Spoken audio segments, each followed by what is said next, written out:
konsep fana.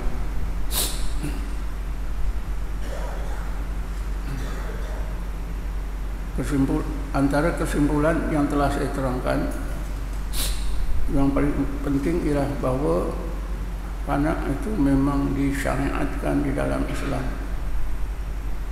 Ini bermakna tidak boleh ditolak, wajib diimankan. Tapi di luar sana ada setengah ustaz yang menentang keras konsep fana. Mereka mengutarakan satu fikiran yang boleh menggugat keyakinan kita terhadap konsep fana. Antara lain yang paling penting, mereka selalu mengutarakan fikiran bahawa pengalaman fana sebenarnya tidak berlaku. Pengalaman seseorang mukmin ketika difanakan oleh Allah, hakikatnya kononnya semata-mata sebagai satu apa yang diistilahkan dengan istilah helunisasi. Helunisasi ini kalau kita buka Dewan Bahasa, ialah pengalaman seseorang yang nampak-nampak, dengar-dengar, terutamanya ketika seseorang itu sakit atau ketika seorang itu berada dalam keadaan tekanan yang hebat.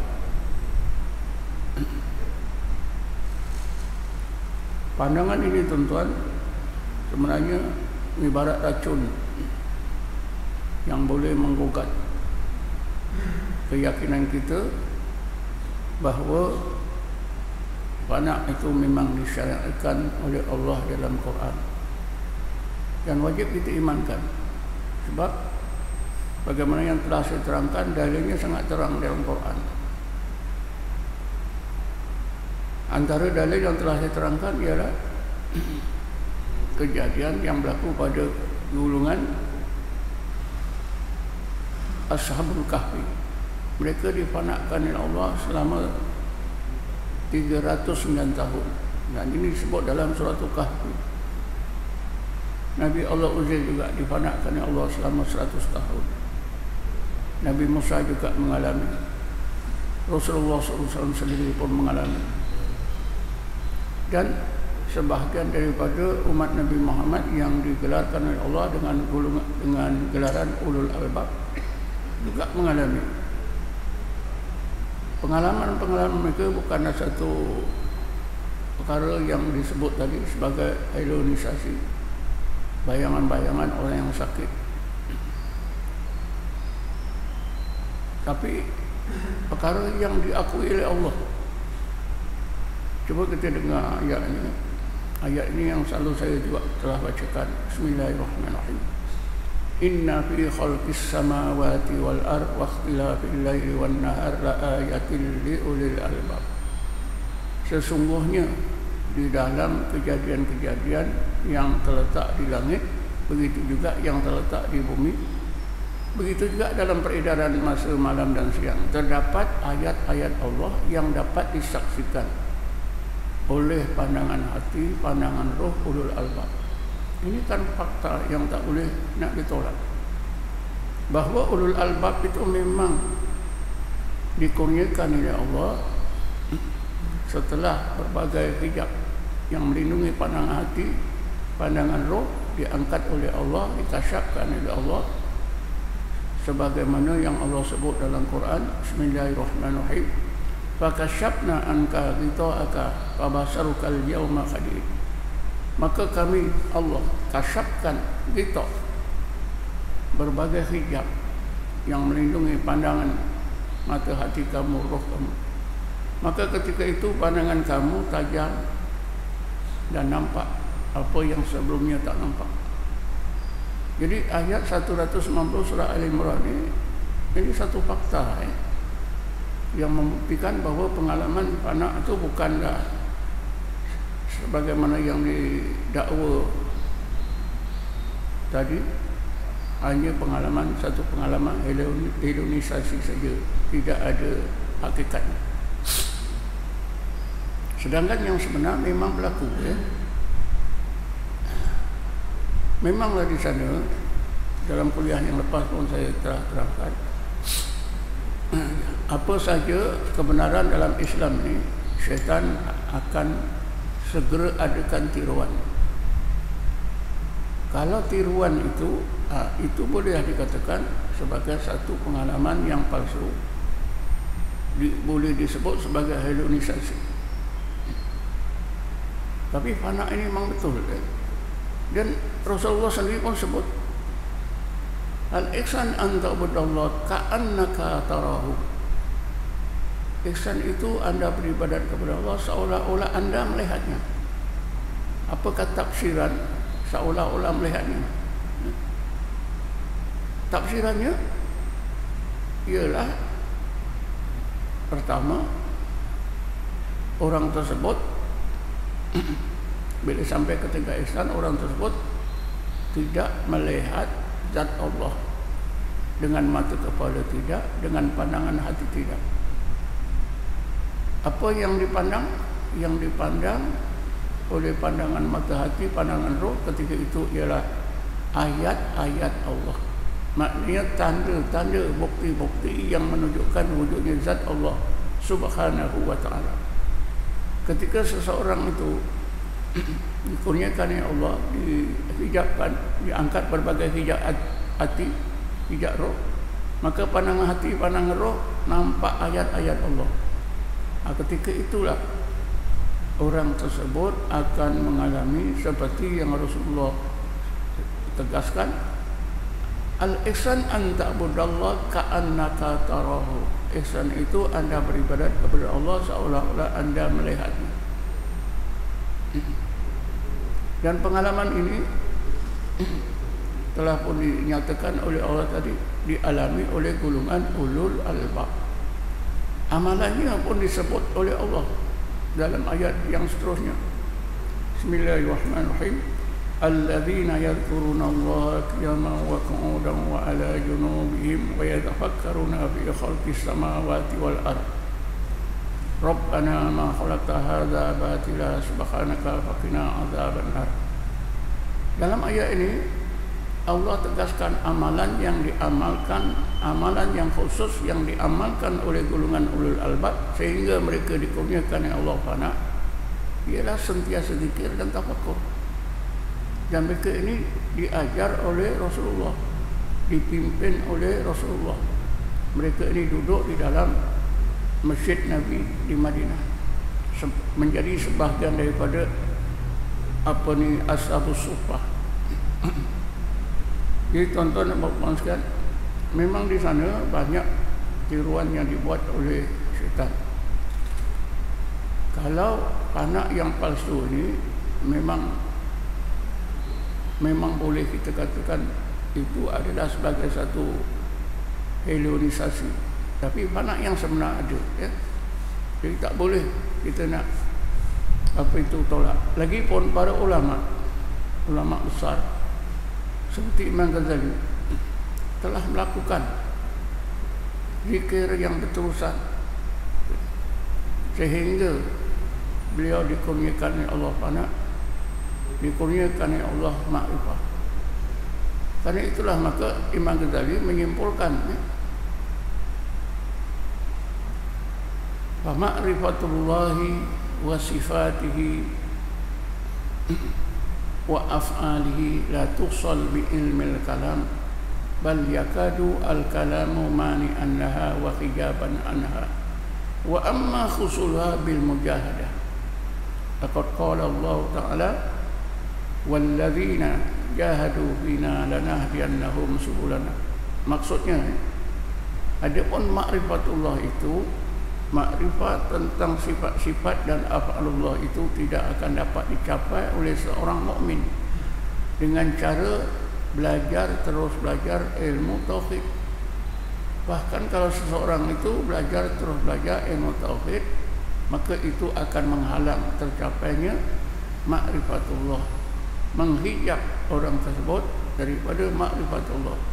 Adapun untuk mendapatkan ma'rifatullah itu mestilah melalui mujahadah, kerana Allah tegaskan dalam Quran dengan firman-Nya, walladzina jahadu fina lanahdiyannahum subulana. Mereka yang melakukan mujahadah untuk mendapatkan makrifah kami, nescaya kami akan hidayahkan jalan-jalan makrifah kami itu. Karena itulah Imam Ghazali menjalani jalan tersebut selama 11 tahun. Lalu beliau menyimpulkan, bukan saja beliau, ramai lagi ulama-ulama besar yang telah melakukan mujahadah ini. Ibnu Khaldun sendiri yang wafat pada tahun 808 Hijrah juga menulis sebuah kitab yang khusus bertajuk Shifa'us Sa'il li Tahdhibil Masail. Kitab tersebut di antara kandungannya ialah penegasan beliau, ada konsep mujahadah al-kasbi wal ittila'. Konsep mujahadah yang berakhir dengan Allah kasyafkan berbagai hijab. Sesudah itu pandangan hati, pandangan roh akan nampak resi-resi Allah di alam malakut dengan terang.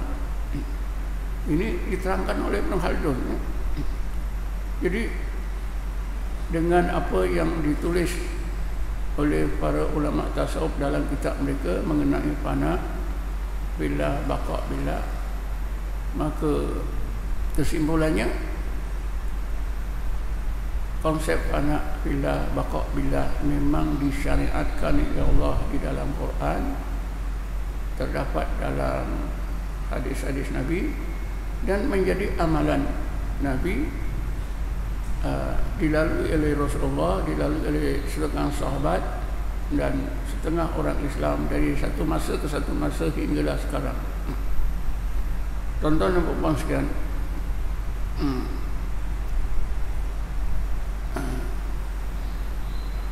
anak fillah ni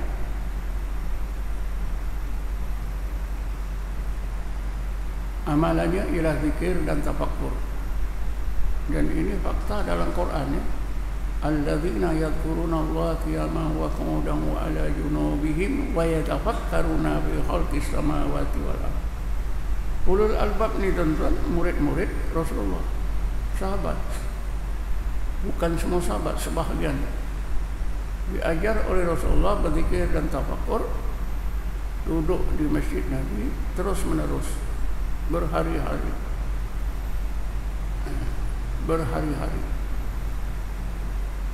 Yang berakhir dengan apa dia? Tadilah, ya. Kerana bila ulul albab ni duduk di masjid Nabi berzikir dan tafakkur terus menerus, mereka ini pada hakikatnya diterangkan oleh seorang ahli sufi yang bernama Syekh Hakim At-Tirmidzi. Syekh Hakim At-Tirmidzi ini bukan ahli hadis yang selalu kita sebut At-Tirmidzi, itu bukan. Syekh Hakim At-Tirmidzi ini ialah seorang sufi, meninggal dunia dalam tahun 258 atau 285 Hijrah. Beliau menjelaskan perjalanan golongan ulul albab yang berzikir sehingga mereka dikurniakan oleh Allah Ta'ala. Hakikatnya mereka mesti berjaya melintasi beberapa destinasi. Apakah destinasi yang patut dilalui ini? Pertama, halangan-halangan yang dibangsakan kepada syaitannya. Sesudah halangan syaitannya ini dapat dilintasi, berjaya dilawan, sampailah ke peringkat destinasi yang kedua, iaitu nafsu. Bila syaitan sudah tidak ada, nafsu, destinasi nafsu akan dapat dilalui. lepas itu pergi kepada destinasi akal, lepas itu pergi kepada destinasi qalb, hati, barulah sampai ke destinasi roh. Bila sampai ke destinasi roh, ketika itulah Allah panakkan. Kenapa? Karena ulama tasawuf menegaskan kegunaan atau fungsi roh. Mereka menegaskan ar-ruhu lil musyahadah. Ar-ruh lil musyahadah. Apabila perjalanan tadi ulul albab tadi sampai kepada destinasi roh, berbagai hijab roh diangkat oleh Allah, maka ketika itulah roh dapat musyahadah. Apa yang dimusyahadakan? Tanda-tanda kewujudan zat Allah, tanda-tanda yang menunjukkan sifat-sifat keagungan dan sifat-sifat kesempurnaan Allah, atau sifat-sifat uluhiyah dan sifat-sifat rububiyah Allah. Itulah yang dinamakan musyahadah. Dan musyahadah ini memang betul. Konsep musyahadah telah pun saya terangkan dalam banyak kuliah di sini, tapi memanglah kita selalu lupa. Setengah ulama seperti Syekh Jirjani dalam kitabnya At-Ta'rifat, beliau mendefinisikan musyahadah itu ialah ru'yatu ayatul haqqi bil basir, melihat, ya, pandangan roh melihat ayat-ayat yang menunjukkan wujudnya Allah, keagungan dan kesempurnaan Allah dengan mata hati atau dengan roh. Min ghairi subhatin, tak ada keraguan, karena terang. Ka'annahu ra'au bil aini, seolah-olah orang tersebut melihat ayat-ayat Allah itu dengan mata kepala. Ini dinamakan musyahadah. Jadi kata Syekh Hakim At-Tirmidzi, bila perjalanan seorang yang melakukan mujahadah al-kasbi wal i'tila sampai kepada destinasi roh, maka ketika itu berbagai hijab roh diangkat oleh Allah, maka pandangan roh nampak ayat-ayat Allah yang tersirat dalam semua kejadian. Dan ini pun sudah saya terangkan, ya. Zahir kejadian yang kita nampak ini dinamakan alam mulki atau alam zahir, alam nyata. Dalamnya itu disebut oleh Allah dengan alam malakut. Dalilnya ayat akhir daripada surah Yasin. Bismillahirrahmanirrahim. Wa subhanalladzi biyadihi malakutu kulli syai'in. Malakutu kulli syai'in, maknanya tiap-tiap sesuatu itu ada malakutnya. Zahirnya kita nampak dengan mata kepala, malakutnya kita tak nampak. Jadi apabila sampai ke destinasi roh, Allah bukakan berbagai hijab roh, maka pandangan roh itu nampak resi-resi Allah yang tersirat di alam malakut. Ketika itulah berlakunya fana. Dan ini betul, bukan sebagaimana yang didakwa oleh setengah orang tadi, ya. Tidak berlaku, fana ini tidak berlaku, hanya satu pengalaman, apa yang dikenali dengan istilah halusinasi saja. Jadi tuan-tuan dan puan-puan sekalian, kewajiban kita wajib percaya bahawa anak billah baqa billah itu memang disyariatkan, kita tak boleh tolak. Kalau kita mau meyakinkan lagi, kita baca, kita dengar keterangan-keterangan, kita tanya, kan kita belajar, insya-Allah kita akan dapat kepahaman, pencerahan yang lebih baik. Lagipun kalau kita lihat 3 asas agama Islam, Islam rukunnya 5, iman rukunnya 6, dan ihsan. Kita sebagai umat Nabi Muhammad itu tidak mencukupi hanya kita menjadi seorang Muslim, atau lebih baik sikit menjadi seorang mukmin. Sepatutnya kita menjadi seorang muhsin sampai ke tingkat ihsan. Untuk sampai ke tingkat ihsan ini mesti menerusi proses fana. Kalau tidak, tak boleh. Karena dicontohkan oleh Allah dalam Quran, yaitu golongan ulul albab. Karena itulah maka kita nampak fana ini disyariatkan oleh Allah dan tidak boleh ditolak, mesti diimankan. Kepentingannya sangat besar dalam hubungan iman kita kepada Allah, hubungan kita dengan Allah Subhanahu Wa Taala, dunia kita dan akhirat kita. Tuan-tuan dan puan-puan sekalian, setelah seseorang itu ditamatkan fana'nya, seperti yang disebut oleh Allah pengalaman Nabi Musa. Bismillahirrahmanirrahim. Falamma tajalla rabbuhu lil jabali ja'alahu dakka wa kharra Musa sa'iqa. Ini Allah ceritakan Nabi Musa difanakan oleh Allah. Maka Nabi Musa jatuh tersungkur pingsan fana. Falamma afaqa. Afaqa ini artinya pulih. Maka apabila Nabi Musa itu pulih daripada fana'nya, makna fana' ini berakhir.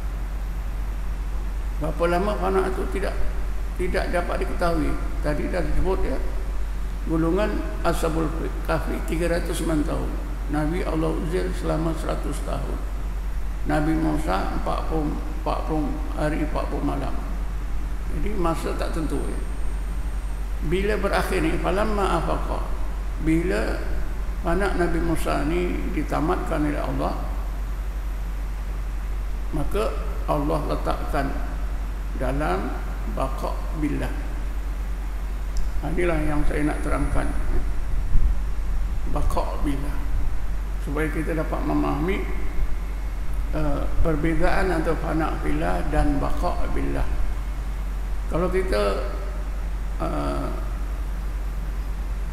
Kalau kita ingatkan hadis Nabi tadi pun ada perkara ini berlaku ya. Baqa' billah itu berlaku. Rasulullah bersabda, al-ihsan an ta'budallaha ka'annaka tarahu. Ini fana. Ihsan itu anda beribadat kepada Allah seolah-olah anda melihatnya. Ini ketika ini fana. Fa in lam takun tarahu, sekiranya anda tidak lagi seolah-olah memandang Allah, kan ini berakhir. Fana itu berakhir ya. Quran menyebutkan falamma afaqa, dalam hadis menyebutkan fa in lam takun tarahu, maknanya fana itu berakhir. Ada tak orang yang terus fana tidak berakhir? Ada, tapi sangat jarang. Orang yang difanakan oleh Allah tak boleh keluar daripada fana sampai mati. Kadang-kadang sampai mati. Ini digelarkan majdub, seorang yang majdub. Majdub ni ya, rasa hidupnya, zahir batinnya itu dipalingkan oleh Allah kepada rasa-rasa Allah dan tidak boleh berpaling kepada alam ni. Walaupun orang yang majdub ni duduk ya di sebelah kita, bercakap dengan kita, berjalan ya, tapi hakikatnya mereka ni berada satu alam lain. Ini majdub ya, difanakan oleh Allah, tidak boleh keluar daripada fana, tidak tamat, dinamakan majdub. Inilah setengah masyarakat kita menggelarkan individu tertentu di Malaysia ya. Kalau di Terengganu ada seorang ustaz yang selalu disebut Ustaz Abdullah Majdub ya. Saya tak pernah jumpa, tapi saya dengar ada seorang daripada Kedah bernama Ustaz Mahmud pun digelarkan Ustaz Mahmud Majdub.